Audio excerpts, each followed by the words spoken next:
አልወደክም ለማለት ፈልጋለሁ። አልታመምክም። ለምን መሰለ? አንደኛ ነገር የደም መለኪያው እጅ ላይ ቁጭ አይልም። ሆስፒታል ሰው ሲገባ ያ ይወለቃል ደምህን ከለኩ በኋላ። ስለዚህ ይሄ ነገር እኔ ዛሬ ድራማ ነው እንድላ ያደረገኝ። ሁለተኛ ሰላም ጤና ይስጥልኝ። እንዴት ናችሁ? እኔ በጣም ደህና ነኝ፣ እግዚአብሔር ይመስገን። በመጀመሪያ በጣም የምንወደው አርቲስት ወይንም ደግሞ ኮሜዲያን ነጻነት ከዚህ ዓለም በሞት ተለይቷል። ነፍስ ይማር፣ ለወዳጅ ዘመዶቹ ለአድናቂዎቹ መጽናናቱን ይስጣቸው። መቼም ነጻነትን የማያውቅ ሰው ይኖራል ብዬ አላስብም። በተለይ ኢቢኤስ ላይ የተለያዩ ድራማዎችን ሰርቷልና ፈገግተኛ፣ ሳቁ፣ ጨዋታው የማይጠገብ እና እንግዲህ ያው ፈጣሪ ና ብሎት ወደዛ ሄዷል። ሁላችንም ወደዛ ሄጅነን። በእርግጥ የሰው ልጅ በህይወት ሲኖር እንጂ ሲሞት ያሳዝናል እውነት ለመናገር እና ነፍስህ በደጋጎች ዘንድ ትረፍልክ ነጻነትዬ። እና ወደሚቀጥለው ስሄድ ደግሞ ቡራ ታሞ እንግዲህ ሆስፒታል ገብቷል በድንገት ብሎ ፍፄ ነው አርጁ ማለት ነው። ፍፄ እኔ ዛሬም ፍፄ ላይ በጣም ስህተት እያየሁበት ነው እውነት ለመናገር። ቡራዬ ፈጣሪ የማረክ አንተንም ወንድማችን ክፉ ነገር አይንካህ። ዶክተር ዩዘር ዶክተር ብዬሻለሁ፣ መርማሪ ዶክተር ዩዘር እመጣብሻለሁ። ቆይ እመጣብሻለሁ፣ ራሴን አሞኛል ጋይስ። እና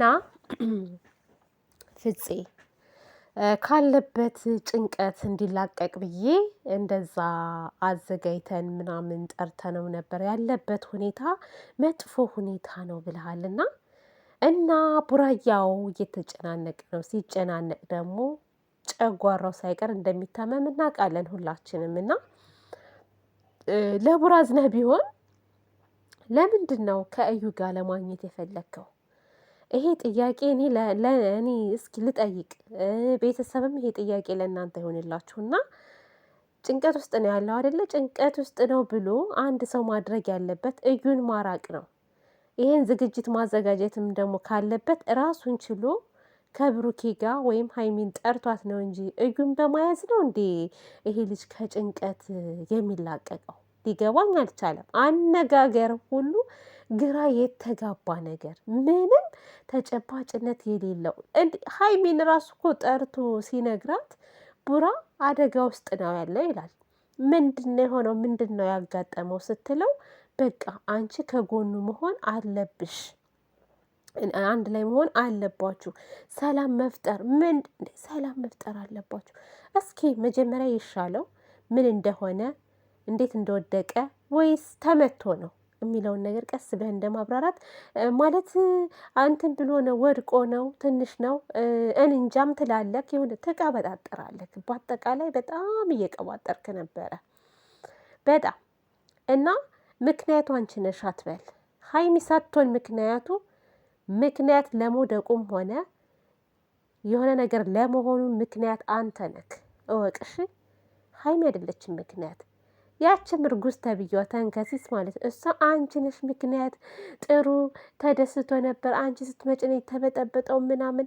እንዴ ምን አይነት ጋጥ ወጥ ነሽ? እኔ የአንቺ ነገር ራሱ እኮ ግራ እየገባኝ ነው እንዴ። በመጀመሪያ ስርዓት ይኑርሽ። ምን ነው እኔ ባለቤቱ ነኝ፣ እኔ ነኝ ፈላጯም ቆራጯም አልሽ። ስርዓት የሚባል የለሽም እንዴ? እኔ ማነው ስሙ?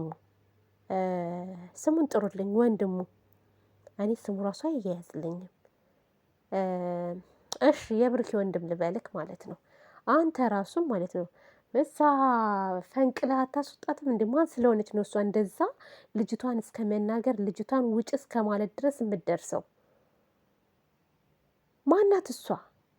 ጭራሽ አንቺ ነሽ ምክንያት ትላለች። ምክንያቱም አንቺ ነሽ እኮ የእነሱን ህይወት ለመበጥበጥ እዚህ ደረጃ እንዲደርሱ ያደረግሻቸው አንቺ እንጂ ማንም አይደለም። አንቺ ባትመጪ እኮ ልጆቹ እዚህ ደረጃ ላይ አይደርሱም ነበረ። አሁንም ቡራ ላለበት ነገር ተጠያቂዎቹ አንቺና ፍፄ፣ ማንም አይደለም። ሁለታችሁ ናችሁ የምትጠየቁት። ይህ ከተጠያቂነት ማለት እናገላለን ብላችሁ ከሆነ ተሳስታችኋል። በጣም ነው የምታስጠሉት። አነጋገራችሁ፣ ሁኔታችሁ። በዛ ላይ ደግሞ ማለት ነው ምንድን ነው ቆይ ሆስፒታል ውስጥ ታካሚ የለም እንዴ? ምን የግላችሁ ነው እንደ ሆስፒታሉን የያዛችሁት? እንደዛ ስትጫጫሁ እኔ ራሱ ግራ ተጋባሁ እኮ ቤተሰብ። ሆስፒታል ውስጥ እንደዚህ ይጮሃል እንዴ? እንደዚህ ጭቅጭቅ ይኖራል እንዴ? ሌላ እኮ ታካሚ ይኖራል፣ የተኛም ሰው ይኖራል። ነው ወይስ ገጠር ውስጥ ነው የገባችሁት? ጤና ጣቢያ የግል ይዛችሁ ተከራይታችሁ በዚህ ልክ መጫጫህ እና ስርዓት ሊኖራችሁ ይገባል። ዶክተር ዩዘር ዛሬ ድራማ ነው እያለች ነው። ድራማ ነው። ስለ ብሩኬም ውጤትም ስትናገር የነበረ የደሙ አለካክ፣ የልብ ምቱ፣ የጭንቅላቱ መናወጥ እያልሽ ስትናገር የነበረ ዩዘርዬ ግን ከቡራ ጋር ችግር አለብሽ መሰለኝ። አንቺ ምርመራ ያስፈልግሻል ዩዘር። ቡራ ላይ የሆነ በቃ መፈንቅላን መንግስት ታደርጊበታለሽ። ታሟል። እንዴት አልታመምም እንዴ? ምን ሆነሽ ነው ዩዘርዬ? ታሟል ቡራዬ። ተይ ዩዘርዬ፣ አንዳንዴ ማለት ነው የታመመ ሰው ላይ እንደዚህ አትፍረጅ። ቢያንስ እስኪ ያገግም። ካገገመ በኋላ ብትናገሪ ጥሩ አይደለም? አሁን በህመም ላይ ሌላ ህመም እንዴት ትጨምሪበታለሽ? እኔ ራሱ ታምሜያለሁ እኮ ዛሬ። እውነት የነፃነትን ሞት ስሰማ ጭንቅላቴን የወረረኝ እግዚአብሔር ምስክሬ ነው። ይሄ ከዛ በኋላ ጀምሬ ታምሜያለሁ። ህይወት እንደዚህ ናት። እኛ እንጨቃጨቃለን፣ እንባላለን ራስ በራሳችን። የሰው ልጅ ግን ጠዋት በሰላም ወጥቶ የማይመለስበት ጊዜ ላይ ነው ያለ ነው። ነፃነት እንግዲህ ራሱን ችሎ ሄዶ ነው አሉ ሞት የተባለው። አያችሁ አይደለ? ሞት ቀጠሮ የላትም። እኔ ዛሬ እንደዚህ ስለፈልፍ አምሽቼ ነገ ጠዋት ምን እንደመሆን እራሱ አላውቅም። እና ለዚች ለአጭር እድሜ ማለት ነው ለአጭር ጊዜ አትባሉ፣ እውነት አትባሉ። እዩ በሰላም መገላገልሽን ሳታውቂ ያዙኝ ልቀቁኛት በየኔ ቆንጆ። እስኪ መጀመሪያ በሰላም ተገላገይ። በሰላም ከተገላገልሽ በኋላ ሁሉም ነገር ይሆናል ብዬ ነው የማስበው እኔ። ቤተሰብ እኔ ራሱ አሁን እንደ አንድ ግሉኮዝ ያስፈልገኛል። የሆነት ጭንቅላቴ ላይ ቁጭ አለብኝ ቁጭ። እና ውዶቼ ማሮቼ፣ ለማንኛውም ነገ በሰፊው መጥቼ አወራችኋለሁ። ብዙ ማወራችሁ ነገር ይኖራል። ዛሬ ግን በዚህ ላይ ቢጠናቀቅ መልካም ነው ብዬ አስባለሁ። ወዳችኋለሁ፣ አከብራችኋለሁ። ባይ ባይ።